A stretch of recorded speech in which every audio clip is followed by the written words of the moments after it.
Hai, Assalamualaikum dan salam sejahtera. So, kita jumpa lagi pada video Quick Revision Chapter 2 Form 4 tajuk Force and Motion. Okey, teruskan dengan video.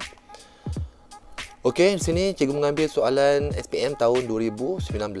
Okey, soalan pertama, manakah yang menerangkan dengan betul kuantiti skala atau kuantiti vektor? So, yang mana betul tentang scalar and vector quantity. So kita pilih daripada jadual siapa yang tidak ingat vector should be both magnitude and also have a direction. So D salah. Okey, C pun salah sebab vector mesti ada magnitude dan juga direction. Okey, B pun salah scalar hanya ada magnitude sahaja, tidak ada arah. Maka jawapan untuk soalan pertama SPM tahun 2019 ialah A. Scalar ada magnitude, tak ada arah dan can be base and can be derived quantity. Okey, betul. Seterusnya systematic error is caused by the apakah yang menyebabkan ralat bersistem? Okey, ralat bersistem ini sebenarnya fokus tu apa? Lebih kepada alatan instrumen. Mungkin kerosakan instrumen. Maka D salah sebab dia tentang perubahan suhu sekeliling, lebih kepada random error. Kesilapan dalam mengukur pun sama, random error, bukan kesilapan manusia. Position of eye pun sama, random error itu semua adalah kesilapan manusia, bukan kesilapan instrumen. Jawapan yang sebenar adalah B, instrument use, peralatan yang digunakan. Itulah cause by systematic error. Contohnya ialah zero error. Itu contoh systematic error. Nombor 3, belajar 1 menunjukkan kedudukan 4 titik ditandakan pada lantai. Seorang pelajar diminta untuk bergerak dari titik P ke S melalui Q dan R. So kita haruslah lukis P ke S tapi lalu Q dan juga R. Maka inilah dia punya laluan PQRS. So ditanya manakah yang mewakili displacement pelajar tersebut.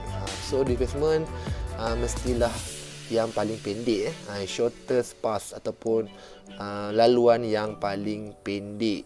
So kita hanya ambil permulaan, initial point dengan final point sahaja.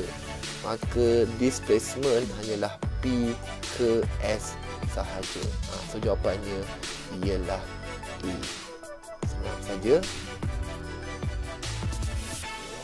Okey, masih lagi soalan SPM tahun 2019. Okey, nombor 4. Belajar 2 menunjukkan graf sesaran masa bagi suatu kereta mainan. So kita S over T kita punya graf. Okey, what is the velocity of toy car? Berapakah laju kereta mainan tersebut? So seperti kita tahu bahawa untuk mencari velocity kita kena mencari radian. Graf S over T, V dia diwakili oleh kecerunan. Maka kecerunan tu formulanya ialah Y2 minus Y1 X2 minus X1. Okey, so kita cuma ambil Y2 yang paling tinggi, titik yang paling hujung. Itulah Y2 dia, iaitu 3. Okey, Y1 nya ialah yang awal, iaitu kosong. Okey, X2 sama juga, X yang paling akhir iaitu 2. Okey, so kita buat dulu untuk yang atas tu 3 tolak kosong. Untuk X2 kita ambil 2, 2.0 tolak dengan kosong iaitu S1. So 2 tolak kosong, so kita akan dapat 3/2. Maka dalam fizik tidak boleh ada pecahan, so kita perlu jadikan dia nilai perpuluhan. So kita akan dapat 1.5 meter per second. Itu jawapan dia, 1.5 meter per second. Okey, seterusnya Nombor 5, kita ada rajah menunjukkan seorang lelaki menyentap. Menyentap tu kena laju tu cepat sehelai alas meja. Okey, maka cawan itu masih lagi tidak berganjak. Maknanya dia cuba kekalkan posisi dia ataupun dia punya pergerakannya iaitu tidak bergerak. Maka ini tentang tajuk inertia sebab dia resist the change of its motion ataupun di bawah tajuk Newton first law of motion. Senang saja. Maka jawapan ini inertia tak ada maka kita ambil yang kedua iaitu Newton first law of motion. Okey, soalan nombor 6, soalan tentang momentum momentum. Okey, menunjukkan sepucuk pistol mainan sebutir peluru ditembak keluar dengan halaju V dari pistol itu. What is the velocity V? Berapakah kelajuan peluru tersebut? Okey, so ini di bawah tajuk explosion. Principle of conservation of momentum di bawah tajuk explosion. So momentum before memang kosong so cikgu buat formula. So momentum akhir ialah M1V1 minus M2V2.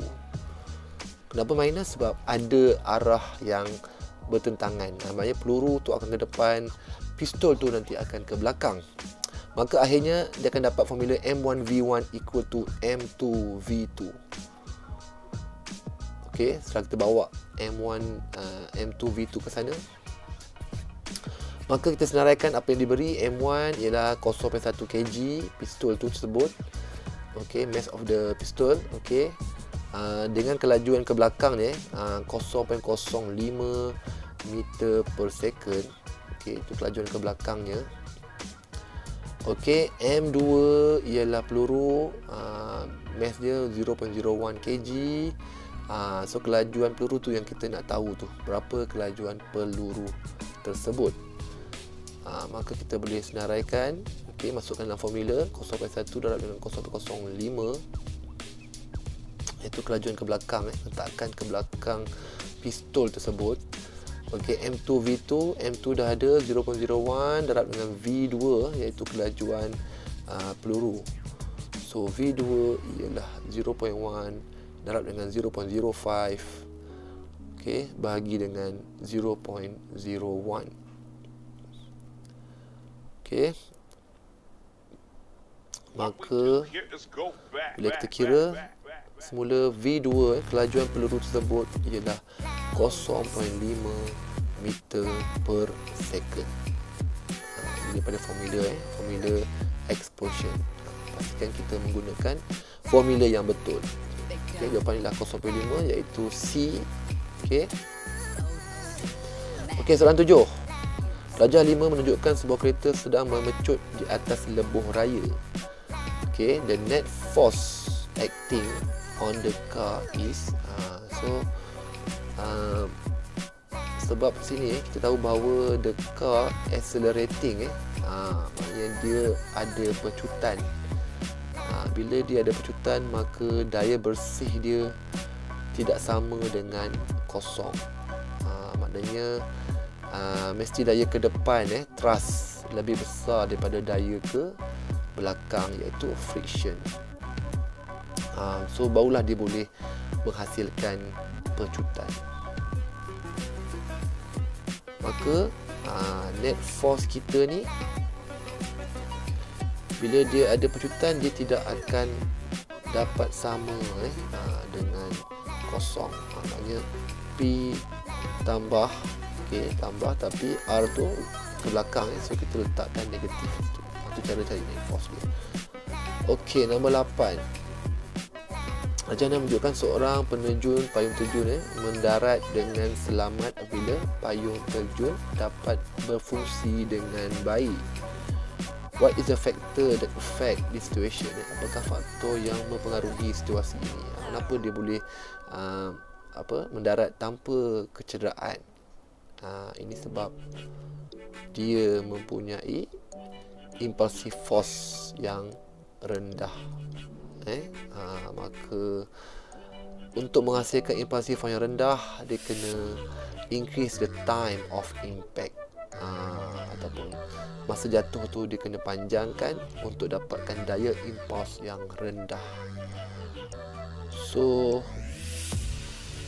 bila daya impuls rendah, dia akan dapat reduce injury atau mengurangkan kecederaan.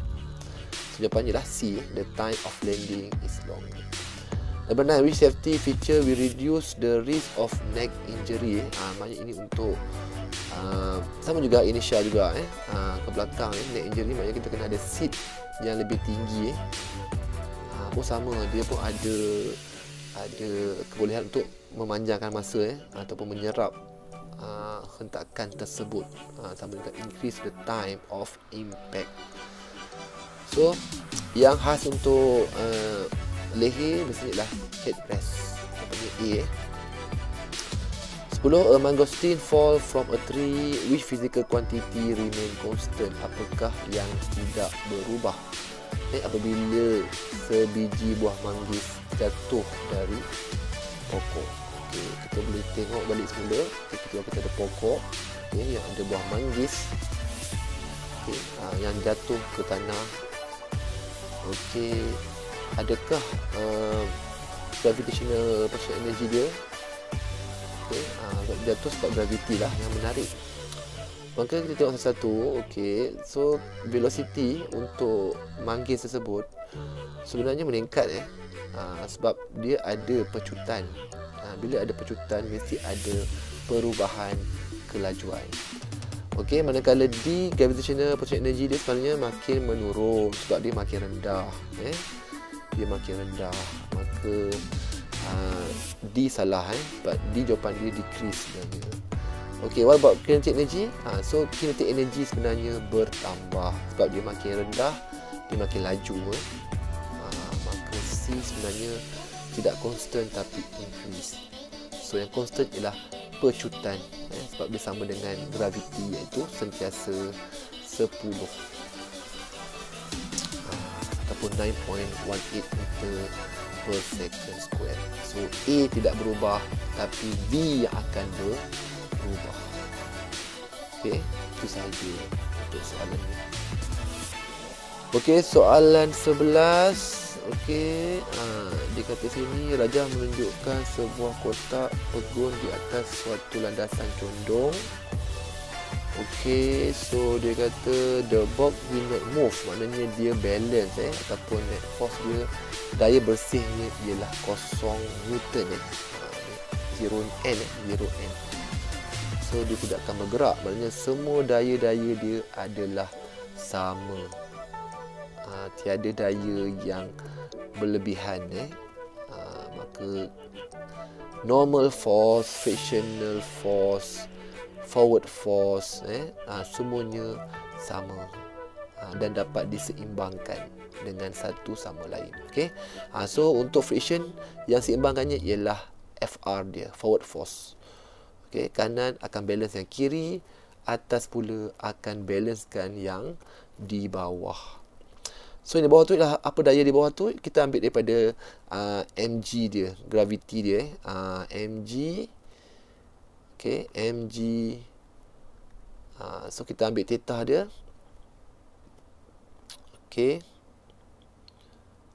So kita ambil theta dia situ. Maka kita dah ada adjacent di situ. Adjacent. So sekarang ni so sekarang ni bila adjacent maknanya lebih kepada cos. So daya yang di sebalik normal tu, di bawah tu ialah mg cos theta. So jawapannya ialah D. D jawapannya.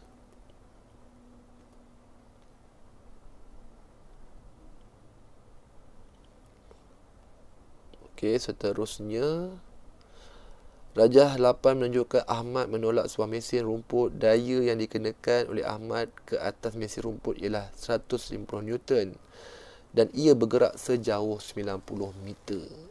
Ini what is the work done? So kalau ikutkan work done, sebenarnya senang Work done ialah force darab dengan displacement. W equal to F darab S.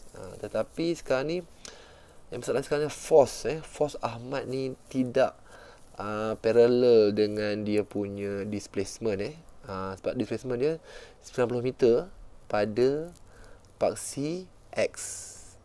Tapi daya dia pada paksi condong. So 150 tu pada paksi condong. Maka sebelum kita darabkan dengan S, kita kena dapatkan dulu berapakah daya pada paksi X. Okey, maka kita boleh gunakan trigonometri. Maknanya yang kita dapat tu ialah dia punya hypotenuse. Yang kita nak ialah dia punya adjacent. Adjacent. Maka adjacent dengan hypotenuse ialah cos theta. Cos. Okey, so cos berapa? Cos 32 darjah. So ini mesti diberi. Cos 32 darjah sama dengan adjacent kita tak tahu. Sebab kita nak cari. Okay, adjacent over 150. Okay. Okay, itu dia punya hypotenuse 150. So Fs kita ialah 150 darab dengan cos 32. Okay. Itu dia punya Fx. Okay. So dapatkan dulu Fx. Okay, dah dapat Fx, barulah kita akan darab dengan S dia, iaitu 90 meter tadi. Okey, so dapat Fx ialah 127.2 Newton. Tapi itu belum lagi jawapan dia. Jawapan dia ialah kita kena darab dulu dengan S dia. 127.2 darab dengan 90. Maka kita dapat berapa? Kita akan dapat 11,448.6 joule. So kita bundarkanlah 11,449 joule. Jawapannya adalah C. Okey.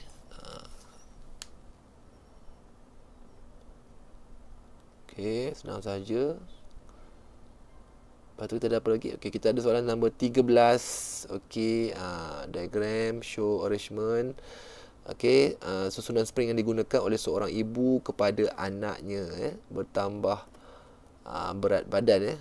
Maknanya kalau anaknya makin besar, dia akan tambah lagi spring. Okey, maknanya kenapa anak dia tu besar, maknanya beratnya bertambah lah. Bukan sebab anaknya besar, sebab beratnya bertambah. Maka kalau spring yang sama, mungkin akan ke bawah anak dia tu. So dia perlukan spring yang lebih kuat. Maka sebab itulah disusun secara parallel macam tu, untuk menguatkan lagi spring dan able to support the baby. Maka jawapannya ialah apa?